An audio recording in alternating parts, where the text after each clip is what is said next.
Thank you, Mr. Chairman. And I, too, want to add my congratulations to everybody, to you, Chairman Rockefeller, and to the ranking member Hutchison. I couldn't, it's like the both of you had the patience of Job and the wisdom of Solomon when it came to many aspects of this bill, and I just thank you very much, and particularly when it came to the slots issue.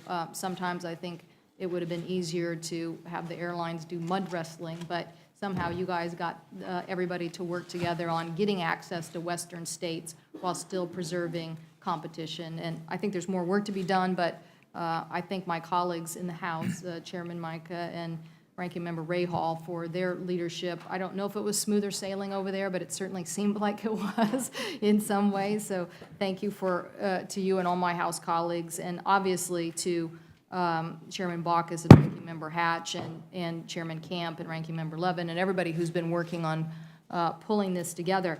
Chairman Micah said it, aviation aircrafts are big business for the United States. They are our #1 exporter at $75 billion in the last 2009. And so developing a system that keeps them competitive and efficient really means a lot to our economy, and it means a lot to international development. You can't have a plane like the Dreamliner be the most sophisticated plane there is and then have it brought home by technology that's basically 1950s technology. So first and foremost, this really is a jobs bill, and as somebody who has over 270,000 aviation jobs in Washington State, I know how important it is to have innovation continue to lead the way in aerospace manufacturing and this delivery system, where new technology companies are going to help us in the development of the next-gen system are really going to come into play. And I just want to mention a couple of those. Obviously, Next Gen is targeted to help us reduce delays by 20%. And if you look at where we were in 2010, I mean, Senator Boxer's talked a little bit about this, but we had 20% of American flights were delayed.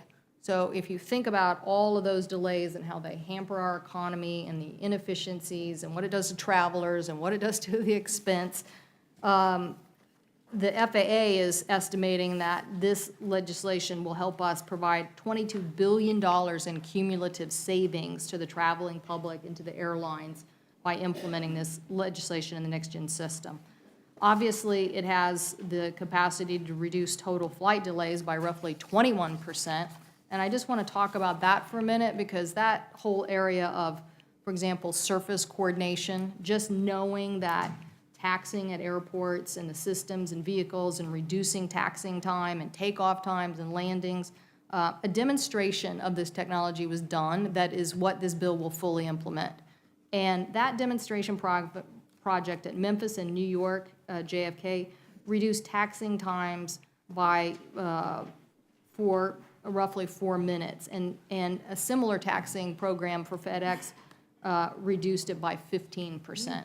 So now you're talking about getting people to their destinations. The next-gen technology as it relates to takeoff and landings, giving pilots more options for efficient climbs out of and takeoffs, like Atlanta did a demonstration of this.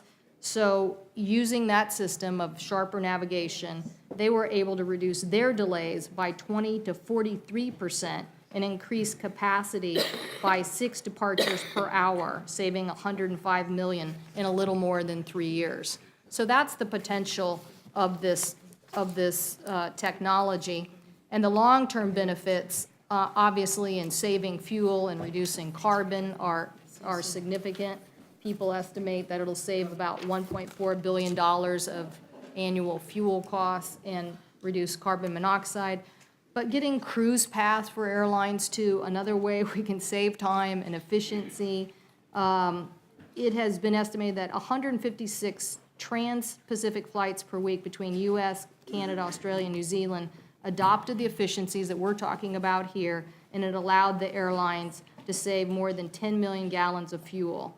So all of these things are demonstrations of what we now hope to achieve once this legislation is passed. So I know there is a lot of gridlock in Washington, but today this is a step towards not only friendlier skies for the American flying public, but jobs that will help us keep our competitive edge in aviation manufacturing. So I thank the chairman, and I also want to thank the staff, my staff, as well as Gail and Ellen and Jared from Senator Hutchison's staff. So thanks, everybody.